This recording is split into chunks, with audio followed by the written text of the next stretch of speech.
మీరు సుజాల్ 1 అంటే సుడిగుండం అని మీనింగ్. తమిళ్ టైటిల్ ఇది. ఈ వెబ్ సిరీస్ మీకు అమెజాన్ ప్రైమ్లో అవైలబుల్గా ఉంది. సీజన్ 1 చూడకపోయినా సీజన్ 2 డైరెక్ట్గా చూడొచ్చు.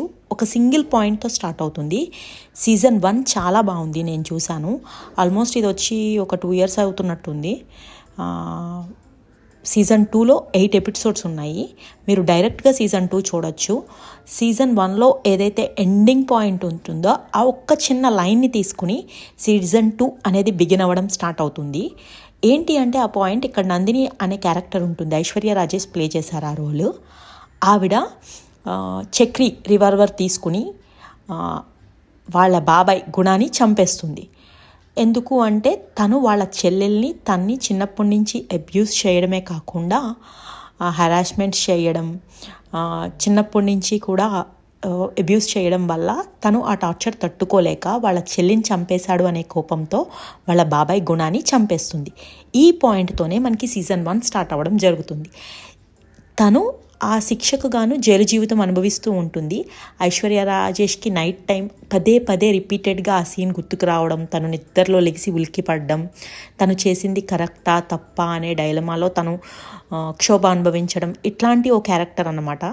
ఆల్మోస్ట్ ఏడుపుగొట్టు సీన్స్ అని అనుకోవచ్చు మీరు.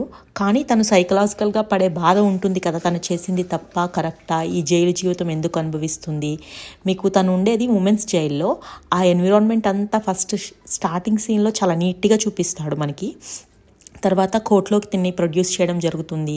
వెళ్ళేదారిలో తను యాడ్ అవ్వటం, కోర్టులో ఆల్మోస్ట్ ఏంటి అంటే ఫైనల్ జడ్జ్మెంటా అనిపించే సీన్లా ఉంటుంది. అందరు ఎక్స్పెక్ట్ చేస్తారు వాళ్ళు డెఫినెట్గా ఫైనల్ జడ్జ్మెంట్ వచ్చేస్తుంది, జడ్జి గారు ఇచ్చేస్తారు అని. నందిని తరపున వాదించే లాయర్ పేరు చెల్లప్ప. మీరు ట్రైలర్లో ఆల్రెడీ చూసే ఉంటారు, సీజన్ 2 ట్రైలర్లో. చెల్లప్ప క్యారెక్టర్ చేసినటువంటి అతను లాల్. ఈయన చాలా బాగా యాక్ట్ చేశాడు. ఈ మూవీకి మెయిన్ రోల్ ఇతనే అన్నమాట. 4 పిల్లర్స్ అనుకుంటే మూవీకి first pillar Chakri, second pillar Nandini అనుకుంటే థర్డ్ పిల్లర్ చెల్లప్ప. ఎందుకంటే ఈ సీజన్ 2 మొత్తం చెల్లప్ప క్యారెక్టర్ చుట్టూవే తిరుగుతూ ఉంటుంది. అప్పుడు ఏం జరిగిద్ది అంటే కోర్టులో ఒక లైన్ యూజ్ చేస్తారు చెల్లప్ప. ఏంటి అంటే సెల్ఫ్ డిఫెన్స్ కోసమే తిను వాళ్ళ బాబాయిని చంపేసింది, దానికి తోడు తను చిన్నప్పటి నుంచి అనుభవించినటువంటి నరకాన్ని కూడా కన్సిడర్ చేయండి అని చెప్పి సెక్షన్ 1 లా బుక్లో ఉన్నటువంటి సెక్షన్స్ అన్నీ చెప్పి చెల్లప్ప ఆల్మోస్ట్ జడ్జ్మెంట్కి ఫేవరబుల్గానే ఉంది, ఇవాళ నందిని రిలీజ్ అయిపోతుంది అనే విధంగా తన కోర్టులో కేసు వాదించడం జరుగుతుంది. జడ్జి గారు దాన్ని కన్సిడర్ చేస్తూ నేను ఫర్దర్గా నెక్స్ట్ డేకి దీన్ని పోస్ట్పోన్ చేస్తున్నాను, జడ్జ్మెంట్ అనేది హియరింగ్ ఆ రోజు ఇస్తాను అని చెప్తాడు. ఇక్కడ ఇంకో కేసు కూడా ఉంటుంది. ఏంటి అంటే చక్రి సస్పెన్షన్లో ఉంటారనమాట, వెయిటింగ్ లిస్ట్లో పెడతారు తన పోస్ట్ని. ఎందుకంటే తను లైసెన్స్డ్ గన్ అంటే తన రివాల్వర్ని ఒక మర్డర్ వెపన్గా నందిని యూజ్ చేసింది కాబట్టి. సో ఆ కేసు కూడా ఎవరు వాదిస్తారు అంటే చెల్లప్పే. ఇంతకీ ఈ చెల్లప్ప ఎవరనుకుంటున్నారు కదా, చక్రికి ఫాదర్ లేరు కాబట్టి చిన్నప్పుడు చక్రి వాళ్ళ ఫాదరు ఈ చెల్లప్ప ఇద్దరు బెస్ట్ ఫ్రెండ్స్ అన్నమాట. వీళ్ళు లెటర్స్ రాసుకుంటూ ఉంటారు. మీకు ఇదంతా ఏమి చక్రి ఫాదర్ క్యారెక్టర్ ఇదంతా ఏం చూపించడు, బట్ ఫ్యూ వర్డ్స్లో అలా వెళ్ళిపోతూ ఉంటుంది. ఈ రిలేషన్ ఎలా మెయింటైన్ అయ్యింది, చిన్నప్పుడు చక్రిని దగ్గరికి తీసి చెల్లప్పే చదివిస్తారు. సో ఈ కోర్ట్ హియరింగ్ అయిపోయిన తర్వాత నందిని జైలుకి వెళ్ళిపోతుంది. చక్రి చెల్లప్ప కలిసి ఊళ్ళో జాతర జరుగుతూ ఉంటుంది, అష్టలక్ష్మి జాతర. ఈ జాతర చాలా ఇంపార్టెంట్, ఈ పదం కూడా చాలా ఇంపార్టెంట్. అష్టలక్ష్మి జాతర కోసం చాలా ఊళ్ళ నుంచి లక్షల్లో జనాలు వస్తారు ఆ ఊరికి, కాళీపట్నానికి. సో చెల్లప్ప కూడా అక్కడికే వెళ్తాడు. ఇక్కడ మనకి డ్రైవర్గా దాము అనే ఒక క్యారెక్టర్ని చూపిస్తారు. ఈ దాము క్యారెక్టర్ కూడా ఇంపార్టెంట్, మీకు తర్వాత చెప్తాను దాని గురించి. తిను ఈ రోల్లో చాలా బాగా యాక్ట్ చేశాడు. తర్వాత చెల్లప్ప వైఫ్ క్యారెక్టర్లో చూసే ఉంటారు మీరు, చాలా సీరియల్స్లో కూడా ఆవిడ యాక్ట్ చేశారు, గాయత్రి నంబియార్. సో ఆవిడ యాక్ట్ చేసింది మాలిని అన్నమాట. సో ఈ చెల్లప్పకు ఒక కొడుకు ఉంటాడు. తను ఏంటి అంటే ఒక గవర్నమెంట్ జాబ్ ఆఫీసర్ అనమాట. ఏ డిపార్ట్మెంట్ అంటే సముద్రం దగ్గర కస్టమ్స్ వాళ్ళు ఉంటారు కదా, సో వాళ్ళందరినీ సూపర్వైజ్ చేస్తూ ఉంటాడు 4 సీపోర్ట్స్కి సంబంధించి. సో ఇక్కడ మనకి ఈ మెయిన్ బిగినింగ్ అన్నట్టుగానే స్టార్ట్ అవుతుంది ఈ ఎపిసోడ్ అంతా. సో వీళ్ళంతా కలిసి జాతరకి వెళ్ళడం, జాతరకి వెళ్ళిన తర్వాత అక్కడ ఒక చిన్నపాటి గొడవ జరిగిద్ది. ఆ గొడవలోనే చెల్లప్ప వెళ్ళి సెటిల్మెంట్ చేయడం. అప్పుడే మనకి తెలుస్తూ ఉంటుంది చెల్లప్ప మాట అంటే కాళీపట్నంలో ఎంత చెల్లుబాటు అవుతుంది ఏంటి అనేది. అక్కడి నుంచి మళ్ళీ ఇంటికి రావడం ఇక్కడే తెలుస్తుంది. మాలిని చెల్లప్ప ఇద్దరు చాలా అన్యోన్యంగా ఉండే దంపతులని, వాళ్ళకు ఒకే ఒక్క సంతానమైనటువంటి కొడుకు ఉన్నాడు. కానీ ఇతను వాళ్ళ నాన్నతో సరిగ్గా మాట్లాడనే విషయం కూడా మనకి ఈ సీన్లోనే తెలుస్తుంది. లవ్ గురించి మాట్లాడినప్పుడు చక్రి మొహం మాడిపోవడంతో చెల్లప్ప అడగగా చెప్పేస్తాడు తను నందినిని లవ్ చేస్తున్న విషయం. బయటకు వచ్చిన తర్వాత నేను పెళ్లి చేసుకోవాలి అనుకుంటున్నా, కానీ తను ప్రజెంట్ ఉన్న సిచ్యువేషన్లో ఏ మగాడిని నమ్మేలా లేదు. ఇట్లాంటి కాన్వర్జేషన్ అంతా అయిపోయిన తర్వాత వీళ్ళ డిన్నర్ టైం అయిన తర్వాత చెల్లప్పకి ఒక ఫోన్ కాల్ వస్తుంది. అది మాట్లాడేసా నేను కాటేజ్కి వెళ్తున్నాను అని చెప్పి బయలుదేరి వెళ్ళిపోతాడు. ఇక్కడి నుంచి తను కాటేజ్కి వెళ్తాడు. అది ఎప్పుడో కొనేసాడన్నమాట వాళ్ళ కొడుకుకి ఇష్టము అని చెప్పి. చక్రిని మార్నింగ్ టైం రమ్మని చెప్తాడు. సరే చక్రి మార్నింగ్ వెళ్తాడనమాట. వెళ్ళిన తర్వాత అన్ని డోర్సు లాక్ చేసి ఉంటాయి. చాలాసేపు నాక్ చేస్తాడు, ఎవ్వరూ ఓపెన్ చెయ్యరు. తర్వాత ఒక చిన్న కిటికీలోంచి చెక్కముక్క తొలగించి చూస్తే చెల్లప్ప సార్ చచ్చిపోయి ఉంటారు. మర్డర్ సూసైడ్ ఏమీ తెలీదు. సో తను చాలా షాక్లో ఉండి లోకల్ పోలీస్ స్టేషన్కి ఇన్ఫామ్ చేస్తాడు. పోలీసులు వస్తారు. ఈ విషయం చాలా గోప్యంగా ఉంచమని డిసైడ్ అవుతారు. ఎవరికి చెప్పకూడదు, ఊళ్ళో జాతర జరుగుతుంది, జాతర ఆగిపోవడం వల్ల చాలా ఫ్యామిలీస్ నష్టపోతాయి. సో డిఐజీ ఈ కేసు ఇన్వెస్టిగేషన్ మొత్తం చక్రికి అప్ చెప్తాడు. నువ్వు సస్పెన్షన్లో ఉన్నా, వెయిటింగ్లో ఉన్నా పర్వాలేదు, నువ్వే దీన్ని డీల్ చేయి, పర్సనల్గా తీసుకోకు, ఎమోషనల్ ఫీల్ అవ్వద్దు, ఇన్వెస్టిగేషన్ పక్కాగా జరగాలని చెప్తాడు. ఇది ఆ లోకల్గా ఉన్నటువంటి ఎస్ఐకి నచ్చదు. బట్ మీరిద్దరూ కలిసి చేస్తేనే కేసు ముందుకెళ్తుంది అని చెప్తాడు. సో ఇప్పుడు ఈ చెల్లప్ప మర్డర్ ఏదైతే ఉందో దీని నుంచే మనకి స్టోరీ మలుపుల మీద మలుపులు తిరుగుతూ ఉంటుంది. ఎవరైతే థ్రిల్లర్స్ ఇష్టపడతారో, డ్రామాని ఇష్టపడతారో వాళ్ళు డెఫినెట్గా ఈ సిరీస్ని ఎంజాయ్ చేస్తారు. మీకు నచ్చుతుంది. మీరు ఎక్స్పెక్ట్ చేయలేరనమాట లాస్ట్లో ఎవరు అసలు విలన్ అనేది. ఎపిసోడ్ 1 ఎక్కడైతే ఎండ్ అవుతుందో అక్కడి నుంచే ఎపిసోడ్ 2 స్టార్ట్ అవుతుంది మనకి. ఇక్కడ ఏం జరుగుతుంది అంటే చెల్లప్ప గదిలో ఉన్నటువంటి కబోర్డ్లో బయట సైడ్ నుంచి లాక్ చేసి ఉంటుంది. తలుపులన్నీ బద్దలు కొట్టుకొని పోలీస్ వాళ్ళు ఇన్వెస్టిగేషన్ కోసం లోపలికి వెళ్తే, కానీ అక్కడ ఏం జరుగుతుంది అంటే లోకల్ ఎస్ఐ మూర్తి ఏమని చెప్తాడంటే ఇది డెఫినెట్గా సూసైడే, పాయింట్ బ్లాక్లో కాల్చుకుని మరీ చచ్చిపోయారు, బ్లడ్ ఆ సైడ్ నుంచి వచ్చింది అని చెప్పి అంటూ ఉంటే, తీరా మర్డర్ ఏదైతే వెపన్ ఉందో ఆ వెపన్ మిస్ అవుతుంది. సో సూసైడ్ చేసుకున్న వాళ్ళ దగ్గర గన్ ఉండాలి కదా, ఇక్కడ గన్ లేకుండా పోయింది అంటే ఖచ్చితంగా ఎవరో వచ్చి చంపేసి వెళ్ళారని చెప్పి చక్రి వాదిస్తూ ఉంటాడు. ఇంతలో లోకల్ ఎస్ఐకి చక్రికి పడదు కాబట్టి తను ఇండైరెక్ట్గా సెటైల్స్ వేయడం, డైలాగ్స్ వేయడం అట్లాంటివి చేస్తూ ఉంటాడు. చక్రి చెప్తాడు ఎవిడెన్సెస్ చాలా జాగ్రత్తగా ఉండాలి, తారుమారు అయిపోతాయి, ఎవరిని టచ్ చేయకుండా చాలా జాగ్రత్తగా ఉండమని, ఎవరిని లోపలికి అలౌ చేయకుండా ఆ ఏరియా అంతా సీజ్ చేసామని చెప్తాడు. ఇంతలో ఫోరెన్సిక్ డిపార్ట్మెంట్కి కాల్ చేసి పిలిపించడం జరిగింది. ఆ వచ్చిన వాళ్ళు ఇంతకుముందు చక్రితో కలిసి వర్క్ చేసిన వాళ్ళే. సో వాళ్ళ చక్రిని గుర్తుపట్టి మాట్లాడతారు. సో చెల్లప్ప సార్ మీకు బాగా దగ్గర కావాల్సిన వాళ్ళని తెలుసుకుని కూడా ఫీల్ అవుతాడు. డెఫినెట్గా తను హార్ట్ఫుల్గా వర్క్ చేస్తాను అని చెప్పి చెప్తాడు వచ్చిన ఫోరెన్సిక్ డిపార్ట్మెంట్ ఆఫీసర్. ఇక్కడ కాసేపటి తర్వాత కబోర్డ్లోంచి బ్రీతింగ్ సౌండ్, ఇన్హేల్ ఎక్స్హేల్ అనమాట, ఐఎస్ పడుతున్న సౌండ్ రావడం చూసి ఆ కబోర్డ్ డోర్ ఓపెన్ చేయగానే అక్కడ ఒక అమ్మాయి కనిపిస్తుంది. ఆ అమ్మాయి గన్ పట్టుకుని ఉంటుంది. తన ఫేస్ నిండా బ్లడ్ స్టైన్స్ ఉంటాయి. సో తను వణికిపోతూ ఉంటుందన్నమాట. సో చాలా షాకింగ్ అయిన విషయం ఏంటి అంటే ఇన్కేస్ ఆ అమ్మాయి కనుక చెల్లప్పని చంపేసి ఉంటే, కబోర్డ్లో దాక్కుంటే బయట నుంచి ఎవరు గడివి పెట్టారు అని చెప్పి ఆలోచించి పైనుంచి ఎవరైనా వచ్చారా, వేసిన తలుపులన్నీ వేసినట్టే ఉన్నాయి. చక్రికి ఏమీ అర్థం కాదు, కాసేపు పజిల్ అయిపోతాడు. ఈ విషయం ఇంటికి కాల్ చేసి మాలినికిను వాళ్ళ అబ్బాయికి, చెల్లప్ప వాళ్ళ అబ్బాయికి చెప్తాడు ఇన్ఫర్మేషను. కానీ వెంటనే రావద్దని చెప్తాడు. ఇంతలో ఏం జరుగుతుంది అంటే మనకి నందిని లైఫ్ స్టైల్ని కాసేపు చూపిస్తాడు. జైల్లో ఎవరెవరు ఉన్నారు, ఏం జరుగుతుంది. నందినికి అక్కడ ఒక అమ్మాయి పరిచయం అవుతుంది, ట్రాన్స్జెండర్ విమల. జైల్లో తెలుసు కదా వీకెండ్స్ అప్పుడు 10 నిమిషాలు 5 నిమిషాలు ఫ్యామిలీ మెంబర్స్ ఎవరో ఒకళ్ళు వస్తూ ఉంటారు మాట్లాడడానికి. నందిని కోసం ఎవరూ రారు, ఎందుకంటే నాన్నేమో అరెస్ట్ అయిపోయి జైల్లో ఉన్నారు, వాళ్ళ అమ్మ ఆశ్రమానికి వెళ్ళిపోతుంది, చెల్లి చచ్చిపోయింది, ఉన్న బాబాయిని చంపేయడం వల్ల బంధువులంతా యాంటీ అయిపోయారు. నందిని కోసం ఎవ్వరు రారు.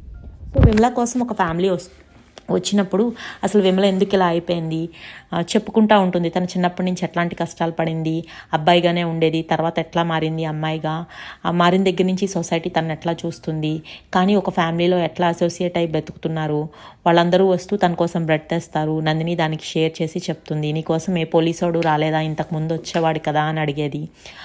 తను చక్రి ఇప్పుడు రాలేదు అని చెప్తుంది.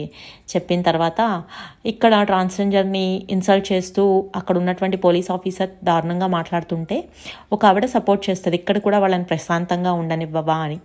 ఆవిడెవరు అంటే ఎక్స్ఎమ్మెల్యే వైఫ్ అన్నమాట, సరోజ అనే ఒక క్యారెక్టరు. ఆవిడ జైలుకి వచ్చారు.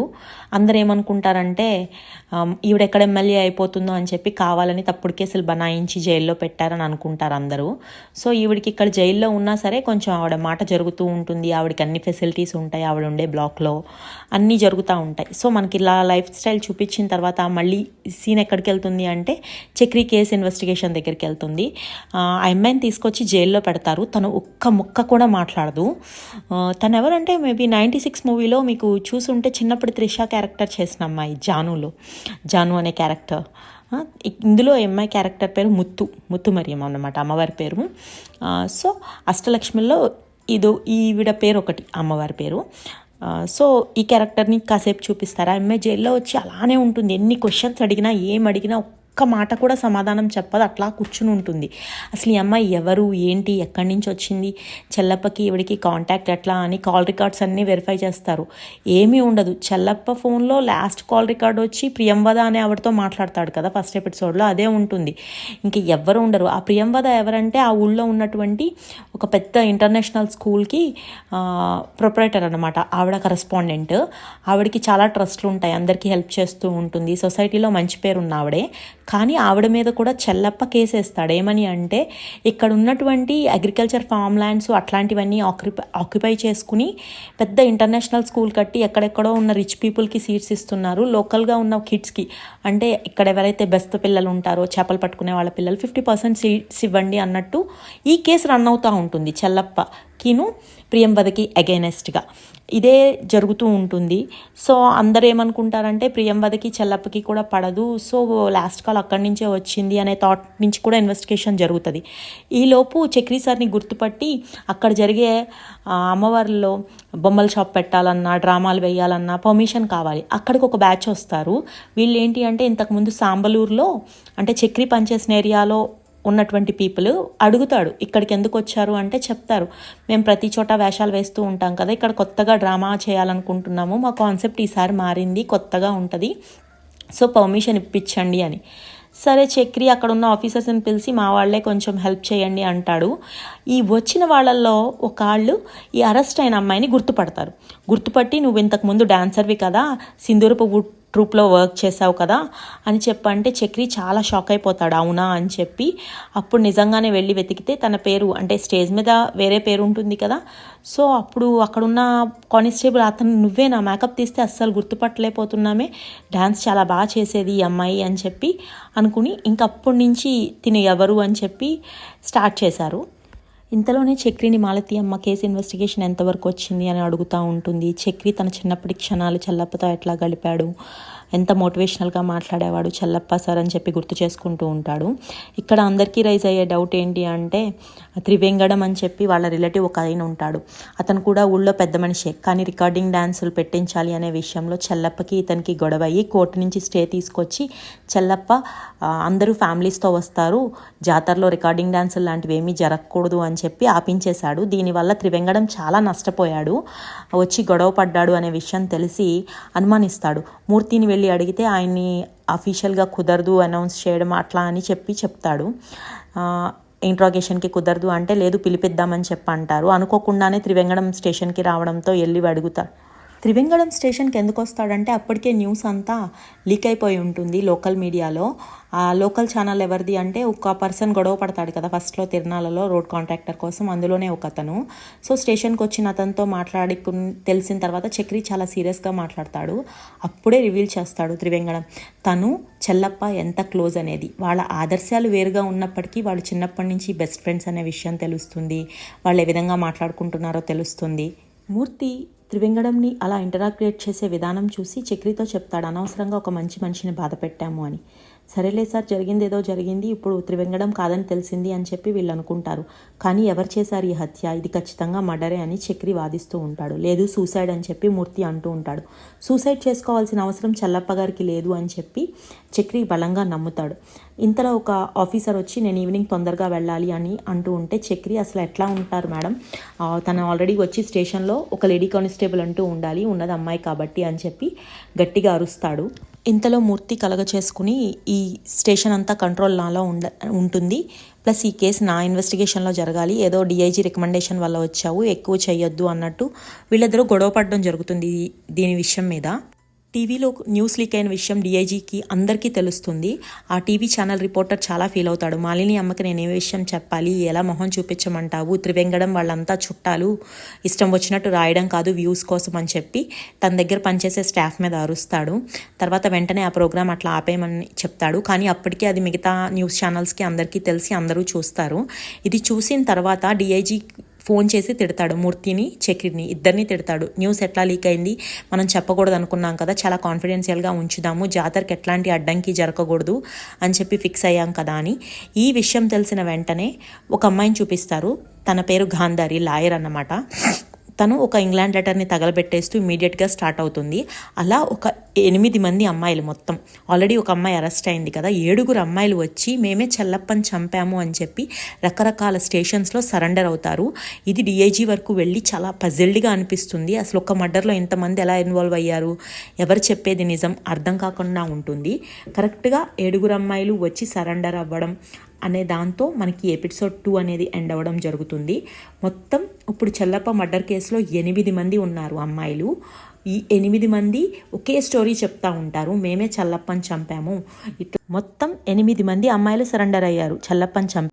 ఎపిసోడ్ 3 మనకి ఎక్కడితో స్టార్ట్ అవుతుంది అంటే ఈ లొకేషను మూర్తి స్టేషన్ ఏదైతే ఉందో అక్కడి నుంచి స్టార్ట్ చేస్తారు, కాళీపట్నం ఎస్ఐ స్టేషన్లోంచి. ఇక్కడ ఏంటి అంటే మూర్తి లోపలికి వెళ్తూ అంతా అడుగుతూ ఉంటాడు ఆ అమ్మాయి ఏమన్నా తిందా లేదా అని. ఎవరు అమ్మాయి అంటే మనకి క్రైమ్ సీన్లో కబోర్డ్లో దొరికిపోయింది కదా ఒక అమ్మాయి ముత్తు అని, తన గురించి అడుగుతూ ఉంటారు. తను ఆల్రెడీ ఎపిసోడ్ 2లో మీకు చెప్పినట్టే ఎంతసార్లు అడిగినా, ఏ విధంగా ఎన్ని రకాలుగా అడిగినా ఏమీ నోరు ఇప్పదు. తను ఏ ఫుడ్ కూడా తీసుకోదన్నమాట, అట్లా ఏడుస్తూ కూర్చుంటుంది. కానీ ఆ డ్రామా ట్రూప్ వాళ్ళు తను గుర్తుపట్టారు కదా, దాంతో చక్రికి తెలిసిన ఇన్ఫర్మేషన్ ఏంటయ్యా అంటే తను ఒక స్టేజ్ డ్యాన్స్ వేస్తూ ఉంటుంది. డ్యాన్స్ బ్యాన్ అయిపోయింది ఎందుకంటే చెల్లప్ప ఆపేశాడు కదా రికార్డింగ్ డ్యాన్సుల్ని. సో ఆ రికార్డర్ డ్యాన్స్ ట్రూప్లో కూడా తిని వర్క్ చేస్తూ ఉండేదని మాత్రమే తెలిసింది. 7 స్టేషన్లో 7 అమ్మాయిలు, ఎటువంటి సంబంధం లేని వాళ్ళు సేమ్ స్టోరీ చెప్తూ మేమే చెల్లప్పని చంపాము అని సరెండర్ అయిపోవడంతో ఒక్కసారిగా ఈ కేసు హాట్ టాపిక్గా మారిపోతుందన్నమాట స్టేట్ అంతా. ఎవ్వరికీ అర్థం కాదు. చెల్లప్ప అనే అతను ఒక పబ్లిక్ ప్రాసిక్యూటర్, అంటే తను లాయర్ వృత్తి చేస్తూ అందరికీ సహాయం చేస్తూ ఉంటాడు, న్యాయం తరపునే నిలబడతాడు. చెల్లప్ప క్యారెక్టర్ ఎట్లాంటిది అంటే నువ్వు తప్పుని చేయకపోయినా పర్లేదు, అంటే తప్పుని చూస్తూ అలా ఉండిపోతావు చూసావా, వాళ్ళు కూడా తప్పు చేసిన దాని కిందే లెక్క, సో ఇద్దరికీ తేడా లేదు అనే విధంగా చెల్లప్ప వాదన ఉంటుందన్నమాట. సో ఇక్కడ ఏం జరుగుతుందంటే డిఐజీ చాలా షాక్కి గురవుతాడు. వెంటనే వచ్చేస్తాడు స్టేషన్కి. చక్రికి డిఐజీ మూర్తితో కలిపి చెప్తూ ఉంటాడు, ఈ కేసు చాలా కాంప్లికేషన్ అయిపోయింది, అసలు 7 స్టేషన్లో 7 అమ్మాయిలు, అందరూ సరెండర్ అయిన వాళ్ళు అమ్మాయిలే కాబట్టి మనం చాలా కేర్ఫుల్గా హ్యాండిల్ చేయాలి ఈ కేసుని, అదర్వైజ్ ఇది వేరే రూట్కి డైవర్ట్ అయ్యేలా ఉంది. సో చక్రి నువ్వు ఎట్లా హ్యాండిల్ చేస్తావో తెలియదు, తొందరగా వీలైనంత తొందరగా ఈ కేసుని ఒక కొలిక్కి తీసుకురా, నాకు పైనుంచి ప్రెషర్ చాలా ఎక్కువగా ఉంది అని చెప్పి డిఐజీ తన వర్క్ ప్రెషర్ గురించి అంతా చెప్పి నెక్స్ట్ ఏదో ఒక స్టెప్ తీసుకుని ఇన్వెస్టిగేషన్లో మీరు ముందుకెళ్ళండి అని చెప్పి అక్కడి నుంచి వెళ్ళిపోతాడు. ఆల్రెడీ అప్పటికే డిఐజీ వాళ్ళిద్దరికీ వార్నింగ్ ఇచ్చి ఉంటాడు, ఎందుకంటే ఈ స్టేషన్ నుంచే పబ్లిక్ ప్రెస్కి మీడియాకి లీక్ అయింది కాబట్టి మీ స్టేషన్లోనో ఎవరో చేశారనగానే మూర్తికి తెలుస్తుంది. ఆ కానిస్టేబుల్ని పిలిచి తిడతాడు. ఇక్కడ ఫర్దర్గా ఏం చేస్తారు అంటే ఫస్ట్ ఈ స్టేషన్కి కూడా ఒక అమ్మాయి వచ్చింది కదా, తను ఇన్వెస్టిగేషన్ చేయడం స్టార్ట్ చేస్తారు. తను చెప్పే స్టోరీ ప్రకారం ఏంటి అంటే నేను నైట్ టైము ఆ టైం కల్లా చెల్లప్ప గారు కాటేజ్కి వెళ్ళాను, వెళ్ళిన తర్వాత ఆయనే డోర్ ఓపెన్ చేశారు, వెళ్ళి కూర్చున్న తర్వాత ఎదురుగా రివాల్వర్ ఉంది, నన్ను ఎక్కడ కాలుస్తారన్న భయంతో నేనే చెల్లప్పని కాల్ చేశాను అని చెప్పి అందరూ 7 కూడా సేమ్ ఇదే స్టోరీని ఒకే విధంగా ఒకేలా నెరేట్ చేసి చెప్పడం జరిగిద్ది అనమాట. అప్పుడు చక్రి చాలా స్టన్ ఫీల్ అవుతాడు. అందరూ అదే చెప్తున్నారు. అక్కడి వరకు మాత్రమే చెప్పి ఆపేస్తారు. ఎందుకు చంపారు, అసలు చెల్లప్పకి మీకు సంబంధం ఏంటి, మర్డర్ చేసిన తర్వాత ఎందుకు గన్ వదిలేశారు, మరి ఆయమ్మ ఎవరు అని అడిగితే ఎవ్వరు ఏ సమాధానం చెప్పరు. అక్కడి వరకు మాత్రమే స్టోరీ చెప్తారు. నేను నా స్టేట్మెంట్ ఇచ్చేసాను కాబట్టి మమ్మల్ని అరెస్ట్ చేయండి, మేము నేరాన్ని ఒప్పుకున్నామనే అందరూ మాట్లాడతారు. సో చక్రికి చాలా కోపం వస్తుంది. వీళ్ళు 7 ఫోటోలు తీసుకుని వెళ్ళి ఫస్ట్ టైం దొరికిపోయిన ముత్తుకి చూపిస్తాడనమాట. తను సెల్లో ఉన్నప్పుడు నీకు వీళ్ళల్లో ఎవరైనా తెలుసా, తెలిస్తే గుర్తుపట్టి నాకు విషయం చెప్పు అంటే అప్పుడు కూడా ముత్తు ఏమీ మాట్లాడదు, అలా కూర్చునే ఉంటుంది. సో చక్రికి చాలా కోపం వచ్చి బయటకు వచ్చి కూర్చుని ఆలోచిస్తూ ఉంటాడు ఈ కేసు గురించి. ఏదో ఒక కామన్ పాయింట్ లింక్ ఉంటుంది అనగానే మూర్తి కలగ చేసుకుని, నువ్వు చెడ్డీలు వేసుకునే వయసునప్పుడే నేను పోలీస్ అయిపోయాను, ఇలాంటి వాటిలో నేను చాలా ఫాస్ట్గా ఉంటావు, ఆల్రెడీ వీళ్ళ ఫ్యామిలీస్ ఏంటి, బ్యాక్గ్రౌండ్ ఏంటి, ఎవరెక్కడ చదువుకున్నారు, బాయ్ ఫ్రెండ్స్, మొత్తం పర్సనల్ ఇన్ఫర్మేషన్ కనుక్కోమని నేను ఆల్రెడీ టీమ్ని పంపించాను అని చెప్తాడు. చక్రి ఓకే సార్, గుడ్, మంచిగా ఉంది మీ థాట్ అని అంటాడు. తర్వాత వీళ్ళు మాట్లాడుకునే కాన్వర్జేషన్ ఎలా ఉంటుంది అంటే, వీళ్ళెందుకు ఏదో ఒక కామన్ పాయింట్ ఉంటుంది, వీళ్ళందరినీ కనెక్ట్ చేస్తూ మనం అది ట్రాక్ చేస్తే సరిపోతుంది, అప్పుడు చెల్లప్పకి వీళ్ళకి ఎట్లాంటి సంబంధం ఉందో తెలుస్తుందని కాల్ రికార్డ్స్ వెరిఫికేషన్, వీళ్ళ సెల్ ఫోన్స్ అన్నీ ఏ ఏరియాలో ఉన్నాయి, మొత్తం పోలీస్ ఇన్వెస్టిగేషన్ ఎట్లా జరుగుతుందో అట్లా ప్రొసీడ్ అవ్వమని చెప్తారు. ఇంతలో మనకి సీన్ ఎక్కడ చూపిస్తారు అంటే మళ్ళీ అగైన్ ఉమెన్స్ జైల్ ఏదైతే ఉందో అక్కడ చూపిస్తారు. ఇక్కడ ఐశ్వర్య రాజేష్ అంటే నందిని, ఇంతకుముందు తన ఫ్రెండ్ విమలా ఉంది కదా ట్రాన్స్జెండర్, వీళ్ళిద్దరూ కలిసి ఒక అమ్మాయి వాళ్ళ పాపని తీసుకుని సరోజ దగ్గరికి వెళ్తారు. చెప్పాను కదా సరోజ ఆల్రెడీ ఎక్స్ఎమ్మెల్యే ఇక్కడే ఉంటుంది, వేరే బ్లాక్లో ఉంటుంది, వీళ్ళది బి బ్లాక్, ఆవిడది డి బ్లాక్. తీసుకుని వెళ్ళి చెప్తారు, ఈ పాప ఇక్కడే పుట్టింది, 6 సంవత్సరాలు వచ్చేసాయి కాబట్టి ఖచ్చితంగా బయటికి పంపించేస్తారంట అక్క, తినకేమో జైలు జీవితం ఇంకా ముగియలేదు, బయటికి వెళ్తే ఈ పాపను ఎవరు చూసుకుంటారు అని చెప్పి చాలా ఫీల్ అవుతూ ఉంటారు. ఇంతలో సరోజ అన్ని డీటెయిల్స్ అడిగి తెలుసుకుంటుంది. నువ్వు అసలు ఎలా వచ్చావు అంటే నా భర్తను చంపేసి వచ్చాను, ఇక్కడ చాలామంది అంతేలే, నువ్వు కంగారు పడకు, అయితే నీ పాపను బయటికి వెళ్ళిన తర్వాత చూసుకోవడానికి బంధువులు ఎవరూ లేరా అని అడుగుతుంది. లేరు అని చెప్తే సరే నేనే నీ పాపకు కావాల్సిన చదువు అన్నీ చూసుకొని దగ్గరుండి మరీ చదివిస్తాను, నేను 2 నెలల్లో బయటికి వెళ్ళిపోతున్నాను, ఈలోపు దానికి తగ్గ ఏర్పాట్లన్నీ చేస్తాను అని చెప్పి సరోజ మాట ఇస్తుంది. ఆ మాట తర్వాత థ్యాంక్ యూ చెప్పమని విమల, నందిని ఆ పాపకి చెప్తారు. ఇంకా ఆ పాప అప్పటి నుంచి డి బ్లాక్ వైపు వెళ్ళి కొంచెం సేపు ఈవినింగ్ టైం తనకి ఎంటర్టైన్మెంట్ ఉండాలి కదా, టీవీ చూస్తుంది, నా బ్లాక్కి పంపించమని సరోజ అడుగుతుంది ఆ పాపని. వీళ్ళు కూడా ఒప్పుకుంటారు. ఇంకా అక్కడి నుంచి వెళ్ళిపోయిన తర్వాత వార్డెన్ పిలుస్తుంది నందినితో మాట్లాడడానికి. అప్పుడే తెలుస్తుంది చెల్లప్ప గారు చనిపోయారు, నీ కేసు మళ్ళీ ఫస్ట్కి వస్తుంది అని చెప్పి. ఈ విషయం తెలిసిన నందిని చాలా బాధపడుతుంది, చెల్లప్ప గారు చనిపోయారనే విషయం తెలిసిన తర్వాత.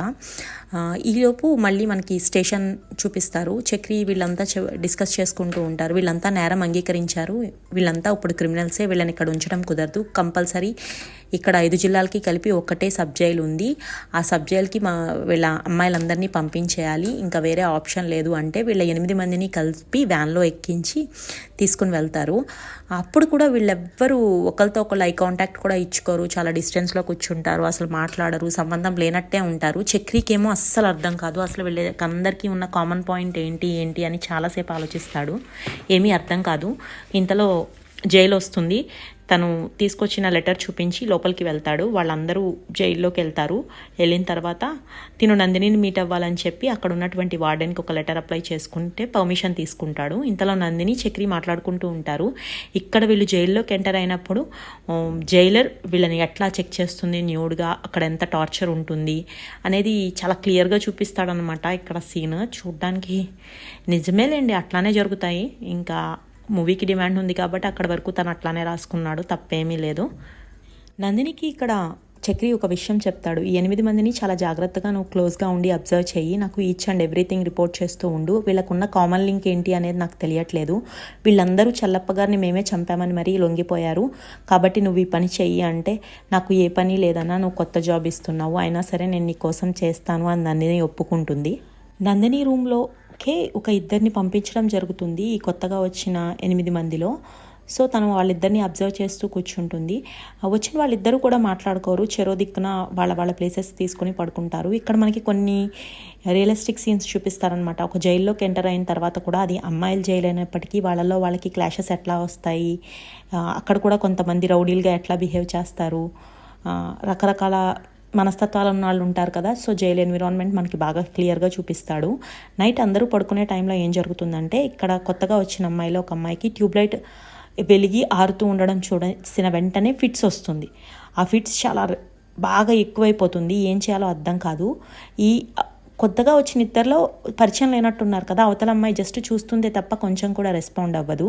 నందిని చాలా కష్టపడి విమలాని పంపించి ఒక డాక్టర్ని తీసుకురమ్మని చెప్పి ఊసల్ని గట్టిగా పట్టుకోమని క్లాత్ని లోపల నోట్లోకి పెట్టి గట్టిగా ఉండు, ఫిట్స్ కొంచెం తగ్గుతుంది అని చెప్పి చెప్తుంది. మొత్తం మీద తన ఫిట్స్ నుంచి సేవ్ అవుతుంది. డాక్టర్ వచ్చి చూస్తారు, జైల్లో అంతా బాగానే ఉంటుంది. ఇక్కడ చక్రి దాము కోసం ఎదుగుతూ ఉంటారు. ఎందుకంటే బాడీ ఇవ్వడానికి రెడీగా ఉంది చెల్లపదుపుడు, అంత్యక్రియలు ప్లాన్ చేసుకోవాలి. సుందరం ఎక్కడున్నాడో కనిపించట్లేదు అని దాముని ఎత్తుక్కుంటూ వస్తే, దాము ఒక లాయర్ గెటప్ వేసుకుని ఆ జాతరలో తిరుగుతూ ఉంటాడు. ఆ జాతరలోనే పట్టుకుంటారు. ఏంటి వేషం అంటే, నేను అయ్యగారిని మర్చిపోలేకపోతున్నాను అందుకే వేసుకున్నాను అంటాడు. ఇక్కడ దాము క్యారెక్టర్ స్పెషల్ ఏంటంటే, తను 14 సంవత్సరాల నుంచి వేషాలు వేస్తూ ఉంటాడు. 15వ సంవత్సరం కంప్లీట్ అయితే తను అమ్మవారి వేషం వేయవచ్చు. సో ఫస్ట్లోనే అడుగుతాడు, నువ్వెందుకు అమ్మవారి వేషం వేయవు అని చక్రి అడిగితే దాము బదులుగా చెప్తాడు, ఇది నా కళ, 14 సంవత్సరాల నుంచి చేస్తున్నాను, ఈసారి నేను ఖచ్చితంగా చేస్తాను అని చెప్పి. ఇప్పుడు దాము చెప్తాడు, ఎక్కడ సుందరం ఉంటాడో నాకు తెలుసు, నేను తీసుకువెళ్తాడు అని చెప్పి వీళ్ళంతా కలిసి సుందరం దగ్గరికి వెళ్తారు. సుందరం అక్కడ తాగుతూ చాలా బాధపడుతూ ఉంటాడు వాళ్ళ నాన్న కోసం. బ్రతికుండగా నేను నాన్నను చాలా ఇబ్బంది పెట్టాను, నాన్నతో మాట్లాడలేకపోయాను, ఇప్పుడు మాట్లాడదామన్నా నాన్నే లేకుండా పోయాడు అని చెప్పి. ఇక్కడ అంత్యక్రియలు నిర్వహించేటటువంటి ఒక సీన్ని మనకి చూపిస్తారు. చెల్లప్ప బాడీని గవర్నమెంట్ వాళ్ళు ఇచ్చేస్తారు. పోస్ట్మార్టం అటాప్సీ రిపోర్ట్ వాళ్ళకి కావాల్సిందంతా చేసేసుకున్న తర్వాత ఇక్కడ సుందరం చాలా బాధపడుతూ ఉంటాడు వాళ్ళ నాన్న చనిపోయాడని. అక్కడ ఉన్న ప్రజలు కూడా అనుకుంటారు, ఊరంతా కదిలి రావాల్సింది, కాళీపట్నం మొత్తం ఇక్కడే ఉండాలి, కానీ ఉత్సవం జరుగుతుంది, మైలుపడ్డం ఇష్టం లేక ఎవ్వరూ లేకుండా ఆఖరికి సముద్ర తీరాన అనాథగా ఈయన శవాన్ని దహనక్రియలు జరిపించవలసి వస్తుందని చాలా బాధపడతారు. అక్కడ చెప్పాను కదా, వాళ్ళ ఫ్యామిలీకి సంబంధించిన వాళ్ళు సుందరము, దాము, చక్రి, మూర్తి ఒకడు ఉంటాడు అనుకుంటా ఎస్ఐ, ఇంకా చాలా తక్కువ మందే ఉంటారు. ఫస్ట్లో జాతరలో గొడవైన ముగ్గురు, ఇంతవరకే ఉంటారు.